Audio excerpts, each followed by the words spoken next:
Guys. तो Korea में पहली बात, उस बच्चे को आप पढ़ा सकते हैं, लेकिन जब वो बच्चा 18 या 20 साल का हो जाएगा तो उसके बाद उसको भी वीज़ा लेना पड़ेगा। उसको कोई वहाँ की वो नहीं मिलेगी गाइस, कि आप सोच रहे हैं कि वो वहीं की उसको नेशनलिटी मिल जाएगी, ऐसी कोई वो नहीं है। तो आपको क्या उस बच्चे को भी जब वो यहाँ पे 12th वगैरह क्लियर कर लेगा, हाई स्कूल वगैरह क्लियर कर लेगा, तो उसके बाद उसको वीज़ा लेना पड़ेगा कोरिया का। तो ये थोड़ी यहाँ की मतलब अच्छी बात नहीं है। तो अगर आप यहाँ का रेजिडेंस लेना चाहते हैं गाइस, एज ए स्टूडेंट्स है, स्टूडेंट्स यहाँ पे पढ़ के यहीं पे नौकरी करना, यहीं पे जॉब करना चाहता है, तो उसके लिए आपको जो पहली कंडीशन है गाइस, उसके लिए आपको कोरिया में 5 साल रहना पड़ेगा कंटिन्यू। मतलब ऐसा नहीं कि आप यहाँ पे रह के इंडिया जाके और फिर दोबारा आ गए, तो वो जो इंडिया जाने का जो टाइम है वो कट जाएगा। टोटली यहाँ पे आपको एक तरह से टोटल मिला के 5 साल होने चाहिए। और उसके बाद कुछ पॉइंट्स होते हैं गाइस कि आपने स्कूल में पढ़े हो या फिर आपके पास ग्रेजुएशन किया आपने, मतलब आप यूनिवर्सिटी में 4 साल अगर आप पढ़े हैं तो उसके पॉइंट अलग मिलते हैं। अगर आपने मास्टर डिग्री की है तो उसके 20 पॉइंट्स अलग मिलते हैं। तो ऐसे पॉइंट्स होते हैं कि 50 या पता नहीं 60 पॉइंट के आसपास अगर आप पहुंच जाते हैं तो आपको पासपोर्ट नहीं मिलेगा। आपको यहाँ का जो अपना आधार कार्ड जैसा होता है, योंगजुकोन बोलते हैं एक तरह से, मतलब जो इनका आइडेंटिटी कार्ड होता है गाइस, वो मिल जाता है आपको। और वो मिलने के बाद आपको ना तो वीजे की जरूरत होती है, और आप ऐसे उसको कंटिन्यू आप उसको वो कर सकते हैं, एक्सटेंड कर सकते हैं। और आप अगर आपको वो कार्ड मिल जाता है, आइडेंटिटी कार्ड मिल जाता है एक बार कोरिया का, तो आप इंडिया भी जा सकते हैं और आ भी सकते हैं। कोई आपको दोबारा मतलब एम्बेसी जाने की जरूरत नहीं है।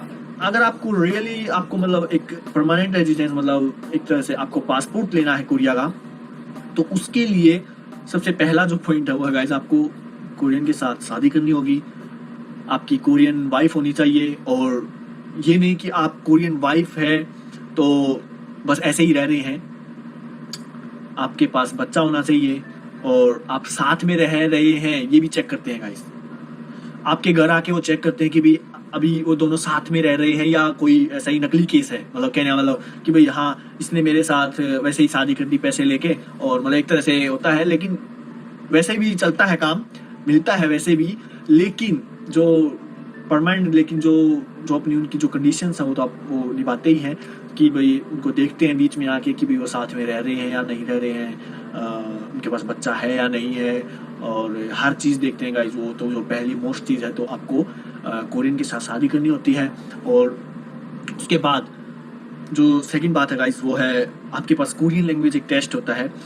वो कोरियन लैंग्वेज टेस्ट में 3 लेवल आपके पास होनी चाहिए। अगर आपके पास वो नहीं है तो आप यहाँ का परमानेंट रेजिडेंस नहीं ले सकते हैं गाइस।